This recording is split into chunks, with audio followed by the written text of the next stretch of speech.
Tengok. Strike. Mana ikan?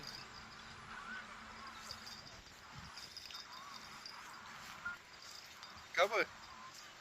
Tinggi tak? Boleh angkat tak? Oh. Baik. Sangkut dah? Depan tu je kan?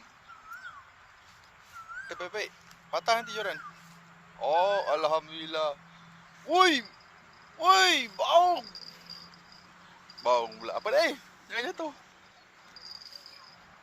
Alhamdulillah.